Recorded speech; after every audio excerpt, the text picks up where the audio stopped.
Growing up in a lower middle-class family in the Midwest, my parents and other adults were all aware of the family of four income and what jobs and college majors would likely provide such an income.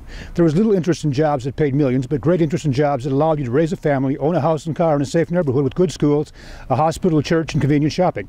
In fact, an interest in wealth beyond that was considered tawdry at best and dismissed with lines such as, "We don't want that kind of money." This was an outgrowth of the efforts of the World War II generation who came home from a war to create an economy that included jobs with family of four incomes, security, 40-hour work weeks, vacations, insurance, retirement, pension plans, and Social Security. They provided good schools, immunizations, and doctor's checkups for the kids, and they saw pets and family vacations as important to raising children. They also supported unions to help guarantee the whole family of four system. My father would leave work decisively every day at 5 to go home for dinner and take care of his kids. We always expected him at 6 minutes after 5. His insistence on leaving not earlier or later than 5 was part of the discipline that the World War II generation agreed was necessary to create the family of four income. It was not greed as good. It was good-hearted and family-oriented. It was a true right wing. The right wing that people feel nostalgia for, that was destroyed by Reagan, and the broken right wing that has followed him. It was not the right wing that would bury the family of four income and tack job security, 40-hour work weeks, vacations, insurance, retirement, pension plans, and Social Security. It was a generation that kept a wary eye on the wealthy, recognizing the sneers, spin, and frozen countenances of the greedy. Since Reagan, all that has diminished significantly as the wealthy have continued to take more and more family of four incomes out of their companies, their communities, the stockholders' pockets in the U.S. economy, and put it in the pockets of the upper 10%. There is no excuse for it. It is not based on family values. It is not based on the family of four income. It is based on personal greed. Trickle-down is much a joke to them as the claim that cutting taxes to the rich will create jobs. Both are snide dismissals of a thinking public who recognize that trickle-down and cutting the taxes on the rich are merely more hands in their pockets, taking away the wealth that have rightly earned and which deserves to go to their families. Let's assume, for the sake of easy math, that a family of four income is $50,000 per year.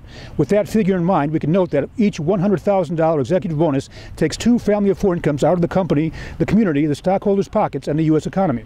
Every seven-figure annual income takes 20 family of four incomes out of the company, the community, the stockholders' pockets, and the U.S. economy every year.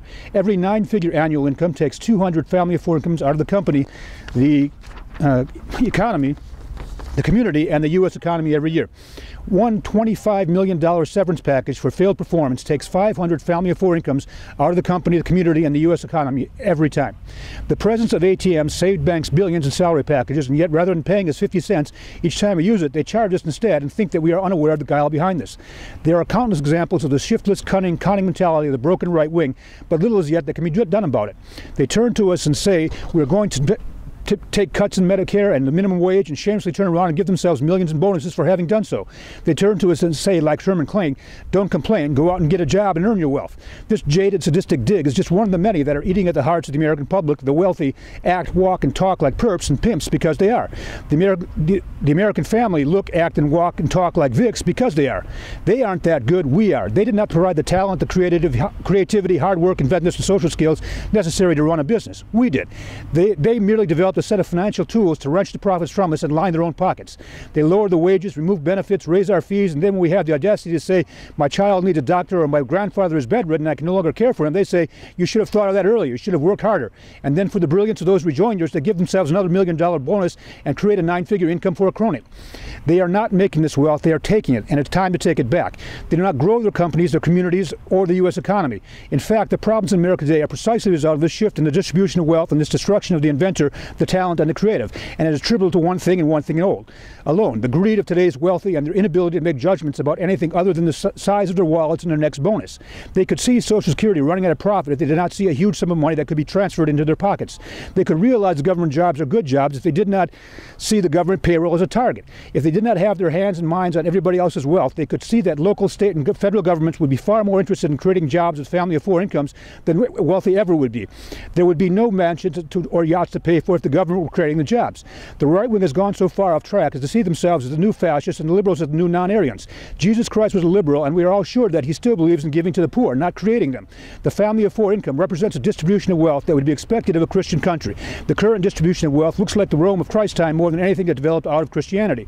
The frustration of the American working public is profound and justified, and the Occupy movements indicate the mere tip of an iceberg of a growing mass movement to get jobs, houses, and families back from the broken right wing that took it, the evil broken right wing that took it. Fortunately, there's a solution at hand to return the distribution of wealth to the way it was in the 50s. We simply need to surtax the rich. President Obama had a 5.6% surtax on the rich on the table. It was then whittled down to 3%, and it is now out. It was in his American jobs package. And we can look at this as a good start that hits exactly the right note. We can surtax them to pay the national debt. We can surtax them to fix Social Security. We can surtax them to put student grants and loans back on the table to the levels they were in the 70s. We can surtax them again and again and again until the wealthy sit up straight, fold their hands nicely on the table, admit they were wrong, and put the money back. We can also be sure that a surtax the rich bill is as easily available and as easily implemented as a draft bill. The former defend us from the rich who have demonstrated they can become internal enemies, and the latter to defend us from external enemies. There is no need for discussion or debate. This is not about a fair tax. It is punitive. We can make or break the 2012 election around the surtax. President Obama has one ready to go. How about the family values right wing? Let's get a surtax.